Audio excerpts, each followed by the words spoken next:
Welcome there everyone to my YouTube channel. I am Wahid.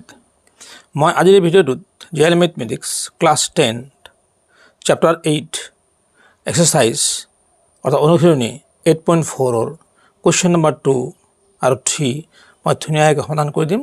তোমালোকে অতি মনোযোগেৰে চাবা, নিশ্চয় বুজি পাবা। চোৱা, কোৱেশ্চন নম্বৰ 2 চেক এৰ সহায়ত একোণৰ কোনো আন ত্ৰিকোণমিতিক সকলোবিলাক ত্ৰিকোণমিতিক অনুপাত লিখা। 3 নম্বৰ আছে মান নিৰ্ণয় কৰা, এইটো আৰু এইটো 1 নম্বৰ আৰু 2 নম্বৰ। ইজি কথা একেবাৰে। কোৱেশ্চন নম্বৰ 2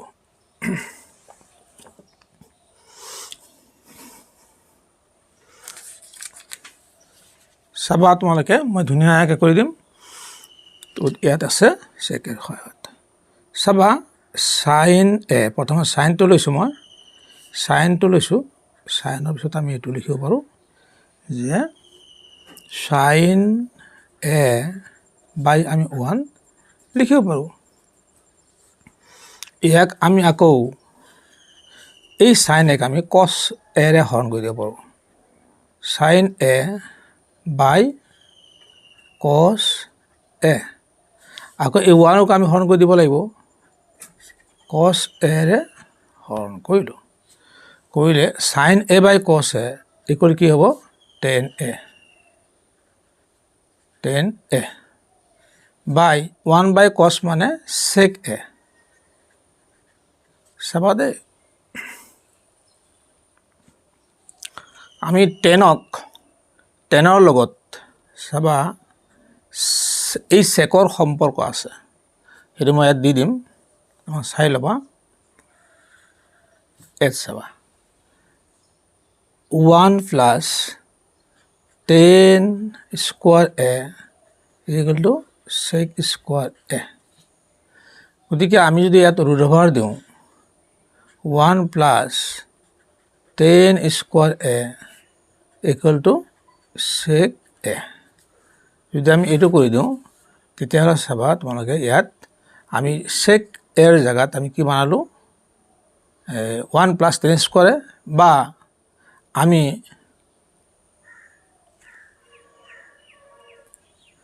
আমি যদি এই 1টো যদি ইফালে লৈ যাওঁ তেতিয়া কি হ'বগৈ? 10 square A equal to sec square A minus 1। আৰু আমি 10 ইয়াতে এ যদি দিওঁ তেনেহ'লে কি হ'ব? ইয়াত ৰুট অভাৰ হ'ব সেক স্কোৱাৰ এ মাইনাছ 1। গতিকে 10 এ ঠাইত আমি root over sake square A minus 1 বহাই দিব পাৰোঁ। ইয়াত এই অভেদবিলাক আপোনালোকে জানিব লাগিব। গতিকে 10 এ মানে কি হ'ল? Root over sake square A minus 1 আমি বহাই দিব পাৰোঁ।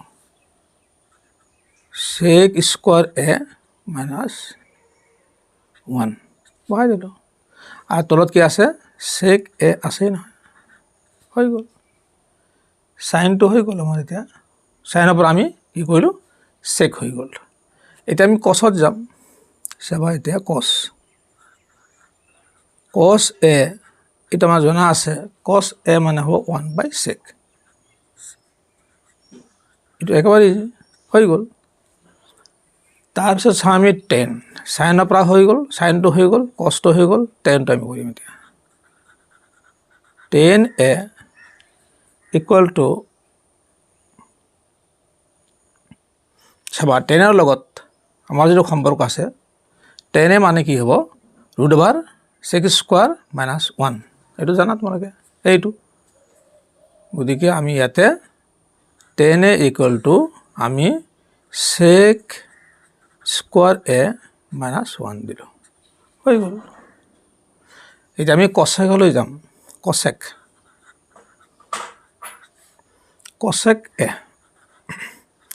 কচেক এ তোমালোকে জানাই যে 1 বাই সাইন এ, তোমালোকে ধুনীয়াকৈ জানা।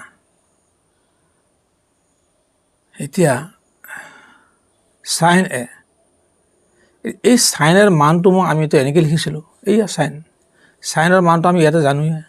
গতিকে আমি এই মানখিনি সাইনৰ জেগাত বহাই দিলে হৈ যাব আমাৰ।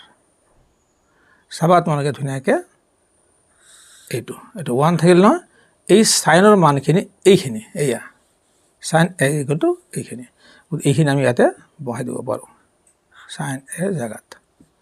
তেতিয়া কি হ'ব sec square A minus 1 by sec এ বহাই দিলোঁ। এতিয়া আমি উল্টাই দিব পাৰোঁ তলৰখিনি, দিলে কি হ'ব ওপৰত কি হ'ব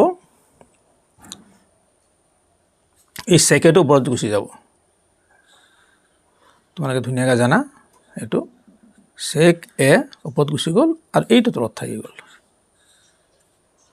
root over sec square A minus 1। ধুনীয়া। গতিকে কস্কৰৰ পৰা আমি সেকটো বনাব পাৰিলোঁ। এইটো আমাৰ কি হ'ব কট, সাইন হ'ল, কস হ'ল, টেন হ'ল, কচেক হ'ল, এতিয়া কট। কটটো চাবা তোমালোকে কট এ। কট এ মানে কি জানা তোমালোকে 1/10 এ 10 এ।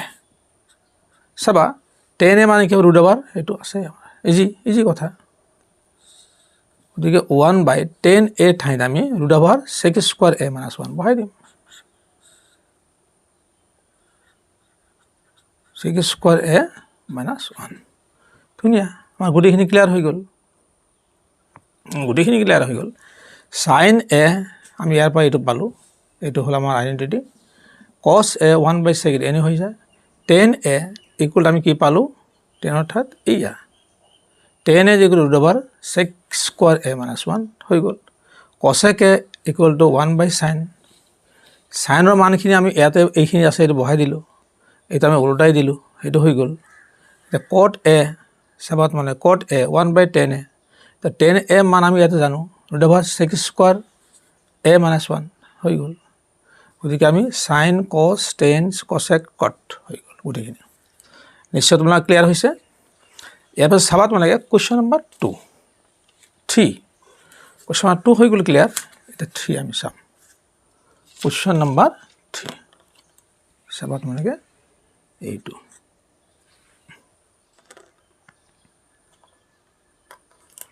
এইবাৰ মই তোমালোকে ধুনীয়াকৈ দি দিম 1 কুৱেশ্যন, এইটো 1 আছে 1 চাবা তোমালোকে একেবাৰে easy important.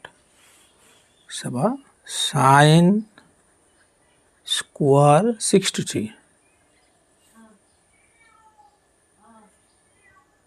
Plus sine square 27 cos square 17 degree plus cos square 73 degree. এটা তোমালোকে ধুনীয়াকৈ চাবা অকণমান, চাবা দেই, অতি ইজি এইটো কিন্তু ইম্পৰ্টেণ্ট। চাবা এই যে 63 ডিগ্ৰী আৰু 27 ডিগ্ৰী এটা সম্পৰ্ক আছে। চাবা তোমালোকে 63 ডিগ্ৰী আৰু 27 ডিগ্ৰী 90 ডিগ্ৰী হ'ব। ইয়াত চাবা 73 ডিগ্ৰী আৰু 17 ডিগ্ৰী 90 ডিগ্ৰী হ'ব। এতিয়া আমি এইটোক আমি হেৰি কৰিব পাৰোঁ, বনাব পাৰোঁ যে সাইন স্কোয়াৰ এইটোকে আমি 90 ডিগ্ৰী মাইনাছ এই 27 ডিগ্ৰী আমি দিব পাৰোঁ। আৰু ইয়াতে আমাৰ সাইন স্কোয়াৰ 27 ডিগ্ৰী আছে। আমি ইয়াতো দিব পাৰোঁ যে cos square 90 degree minus 73 degree আমি দিব পাৰোঁ, তেতিয়াহ'লে আমাৰ থাকিব 17 ডিগ্ৰী থাকিব। ইয়াতে আমি দিব পাৰোঁ cos স্কোয়াৰ 73 ডিগ্ৰী থাকিলে। এতিয়া চাবা তোমালোকে ইয়াতে চাবা এতিয়া 90 ডিগ্ৰী মাইনাছ 27 ডিগ্ৰী এইটো হ'লে কি হ'ব, সাইনটো কচ হৈ যাব। তোমালোকে চাবা ইয়াতে ধুনীয়াকৈ, ইয়াতে অলপমান চাই ল'বা। এইটো সাইন, এইটো change sine 90 degree minus A equal to cos A. এইটো এটা আমাৰ নিয়ম আছে ত্ৰিকোণমিতিত।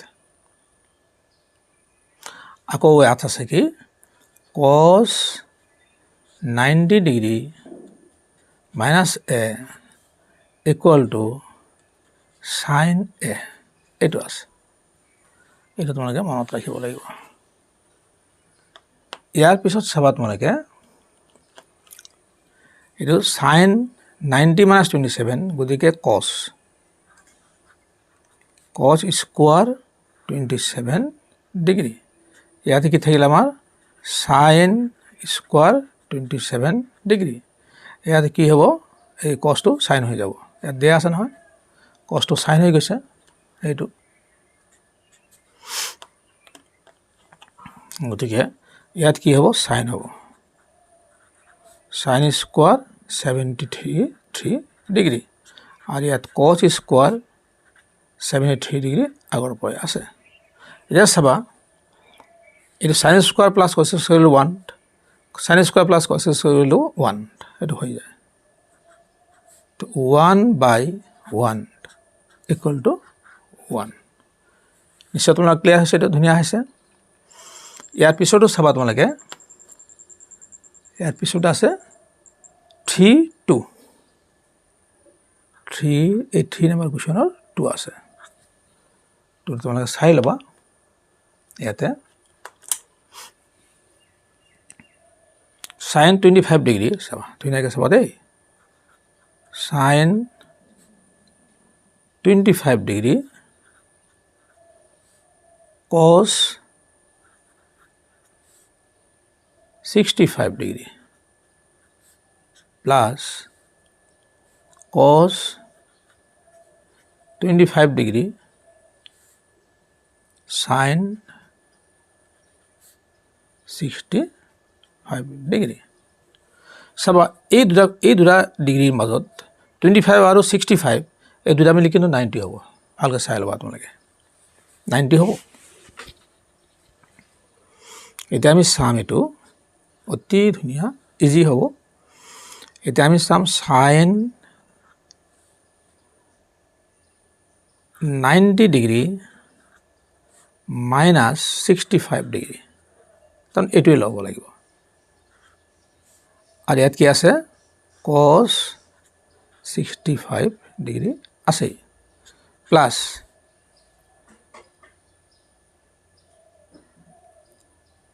এতিয়া আমি এইটো cos আছে না cos 25 ডিগ্রি cos 25 ডিগ্রি এইটো cos আমি 90 ডিগ্রি মাইনাস 65 ডিগ্রি কৰিলোঁ এইটো হৈ যাব আৰু 65 ডিগ্ৰি এইটো আগৰ পৰা আছে সাইন 65 ডিগ্ৰি আগৰ পৰা আছে এটা আমি চাব লাগিব এইটো সাইন 90 মাইনাস 65 ডিগ্রি এটো কি হ'ব cos 65 ডিগ্রি হ'ব cos 65 ডিগ্রি হ'ব তোমালোকে এইটো চাই ল'বা তাৰপিছত চাবা কি cos 65 ডিগ্ৰি এইটো আগৰ পৰা আছে হৈ গ'ল প্লাস এইটো cosটো কি হ'ব কৈ cos 90 minus a equal sin হৈছে গতিকে ইয়াত আমাৰ কি হ'ব sin হ'ব sin 65 ডিগ্ৰি আৰ এই sin 65 ডিগ্ৰি এইটো আগৰ পৰা আছে ভেৰি ইজি কিন্তু ইম্পৰ্টেণ্ট দেই সো ইম্পৰ্টেণ্ট কিন্তু ভেৰি ইজি চাবা তোমালোকে এইটো cos 65 আৰু 65 পূৰণ কৰি কি হ'ব cos স্কোয়ার 65 ডিগ্রি ইয়াত চাবা দুইটা সাইন আছে সেম এংগল আছে গতিকে স্কোয়ার হ'ব 65 ডিগ্রি এতিয়া তোমালোকে এইটো ভালকৈ জানা যে sin স্কোয়ার থিটা প্লাস cos স্কোয়ার থিটা ইকুয়াল টু 1 বা cos স্কোয়ার থিটা প্লাস sin স্কোয়ার থিটা ইকুয়াল টু 1 এটা তোমালোকে ধুনীয়াকৈ জানা এই বস্তুটো এই আইডেন্টিটি তোমালোকৰ মুখস্থ থাকিব লাগিব বা আছে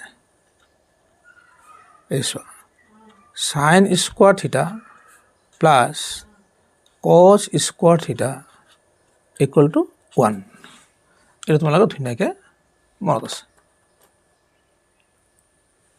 চাই লোৱা গতিকে আমি এই দুটা মিলি কি লিখিব পাৰোঁ 1 লিখিব পাৰোঁ ভেৰি ইজি ভিডিঅ'টো চাই কেনে লাগিল কমেণ্টত জনাবা আৰু লাইক দিবা বেছি বেছিকৈ শ্বেয়াৰ কৰিবা আনকো জানিবলৈ সুবিধা কৰি দিবা কিন্তু চেনেলটো ছাবস্ক্ৰাইব কৰিবলৈ নাপাহৰিবা। মাজতে মই এটা কথা কৈ থওঁ যে তোমালোকে যেতিয়া ইউটিউব অন কৰিবা তাতে ভিডিঅ', প্লেলিষ্ট, শ্বৰ্ট আৰু পোষ্ট থাকে। তোমালোকে পোষ্টত চাবা, পোষ্টত বহুত কুৱেশ্যন আছে মেথছৰ, আৰু শ্বৰ্টত চাবা, আৰু প্লেলিষ্টটো ক্লিক কৰি তোমালোকে ক্লাছবিলাক ওলাই ল'বা, যাৰ যিটো ক্লাছ। তাতে 6, 7, 8, 9, 10 একেবাৰে ক্লাছ আছে, আৰু লগতে মেথ ট্ৰিক্স আছে, এই ট্ৰিক্সবিলাকো চাবা। Wait for my next videos. Thank you.